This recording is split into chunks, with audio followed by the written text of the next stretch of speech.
Bien le bonjour et bienvenue dans cette nouvelle vidéo où nous allons parler de l'intelligence des arbres. Alors attention, le but dans cette vidéo, ce n'est pas de vous épuiser. Non. Le but de cette vidéo, ça va être surtout de vous faire réaliser à quel point c'est magique quand vous marchez dans une forêt. Alors, c'est parti!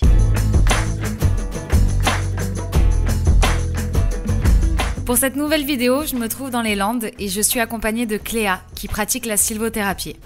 Alors, c'est vrai que quand on entend sylvothérapie, on pense de suite à ça. Morgane, Oui, est-ce que tu sens l'énergie de la sève de l'arbre circuler sous tes doigts? oui, je la sens bien. C'est donc ça qu'on appelle la sylvothérapie? Ouais, moi je préfère appeler ça un bain de forêt. Ok. D'habitude, je fais pas de câlin aux arbres. Hein. Ah bon? Oui, là je le fais parce que tu m'as demandé de le faire pour la vidéo.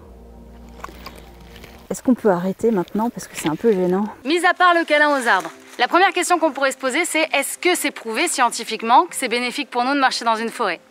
Et une réponse que je peux vous donner, c'est que ce n'est pas du tout bénéfique pour moi de faire cette face cam sur des ronces. Voilà, c'est une évidence. Aïe! Ah putain! Alors, le câlin aux arbres, ce n'est pas prouvé scientifiquement. Ça, c'est selon le ressenti de chacun. Mais marcher dans la forêt, par contre... On sait qu'il y a une réduction du rythme cardiaque, de la pression artérielle, du taux de glycémie, l'hormone du stress, le cortisol. Tout ça, on le sait, mais en fait, on n'a pas identifié le rapport de cause à effet qui entraîne ces transformations physiologiques, en fait. Et on a c'est- plein d'idées, mais on ne sait pas ce que c'est. Parce qu'on arrive à aller genre sur la Lune, Ouais, mais on n'arrive pas encore à expliquer pourquoi nous, humains, ça nous fait autant de bien. et c'est magique. C'est ça qui est magique. Au Japon, ce n'est pas nouveau. Depuis 1980, les bains de forêt sont reconnus comme une mesure de santé préventive par le ministère de la Santé. Plusieurs études menées au cours de ces dernières décennies ont d'ailleurs prouvé que le contribue à diminuer le stress, l'anxiété et la fatigue. Et d'après ces études, les bienfaits pour notre santé proviendraient des phytoncides. Mais Jamy, qu'est-ce que c'est que les phytoncides? Ce sont des molécules libérées par les arbres qui, quand nous les respirons, permettraient de diminuer notre taux de cortisol, de ralentir la fréquence cardiaque et de renforcer notre système immunitaire. Donc ok, on ne sait pas encore très exactement pourquoi ça nous fait autant de bien d'être en forêt, mais à partir de maintenant, on va vous montrer tout ce qui a été prouvé scientifiquement sur les arbres. Les arbres sont des êtres sociaux qui communiquent entre eux.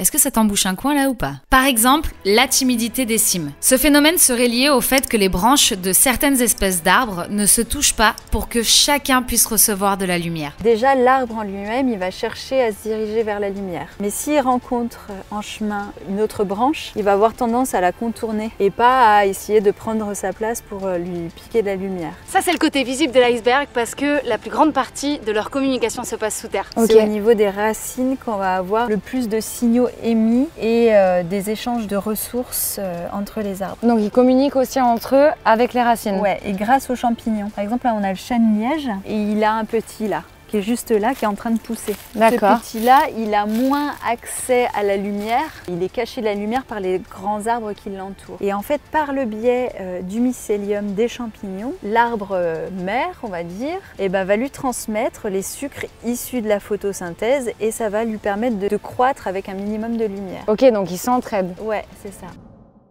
Au niveau de l'entraide, si un arbre se fait attaquer ses feuilles ou son tronc par un parasite, eh bien, via ce canal souterrain, il va être capable de demander de l'aide à une autre espèce d'arbre s'il n'est pas capable de le faire de lui-même. Alors je te vois que tu commences à être sur les fesses et que tu ne pensais pas qu'il se passait tant de choses dans une forêt. Et on peut encore t'en dire beaucoup.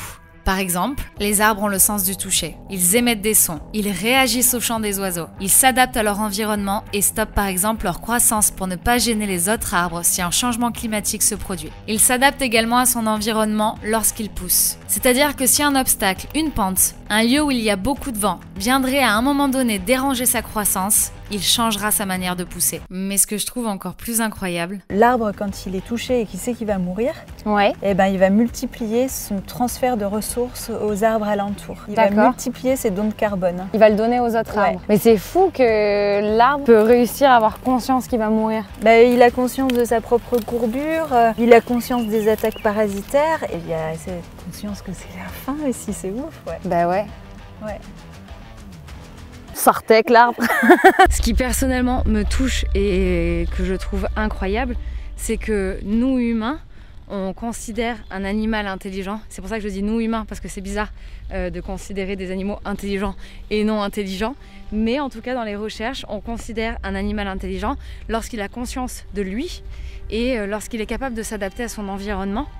Et avec tout ce qu'on est en train de dire depuis le début de la vidéo, bah finalement les arbres, ils sont capables de ces deux choses. Comme ça ne bouge pas, ça ne fait pas de bruit, et ben on se rend pas compte que ces êtres sont incroyables et que quand on marche dans une forêt ou quand on part dans une rando, bah, ce qui se passe autour de nous, c'est fantastique. Et que finalement, tout ce qu'il y a dans une forêt où on n'y fait pas forcément attention, que ce soit les petits arbustes, les herbes, les ronces, avec tout ce que Cléa nous explique, on se rend compte qu'en réalité, c'est une immense cohésion sociale qui fait vivre une forêt entière. La forêt qui est très importante pour nous, humains également, pour la planète entière. Je vais t'expliquer là maintenant.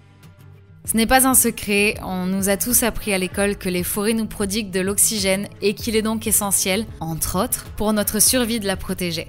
Mais elle héberge également 80% de toute la biodiversité terrestre. Elle garantit 75% d'eau douce dans le monde entier. Elle régule les précipitations. C'est grâce à elle à 45% que nous avons de la pluie. Elle freine le réchauffement climatique. Et je pourrais encore continuer longtemps dans tout ce qu'elle apporte à notre planète. Et pourtant, même si en France nos forêts se portent bien et qu'elles se développent de plus en plus, dans le monde, 80 000 km² de forêts disparaissent chaque année. Il est important d'apprendre à la connaître, à l'aimer, à l'admirer, pour pouvoir ensuite vouloir la protéger. Mais aussi se rappeler qu'à chaque fois qu'on part se promener dans une forêt, un monde magique rempli encore de mystères s'ouvre à nous. J'espère que cette vidéo vous aura plu. N'oubliez pas de vous abonner si ce n'est pas encore fait et d'activer la cloche pour ne louper aucune vidéo. On se retrouve dans les commentaires et moi je vous dis à la semaine prochaine. Bisous sur la fesse droite. Ciao. Ça s'appelle le tronc.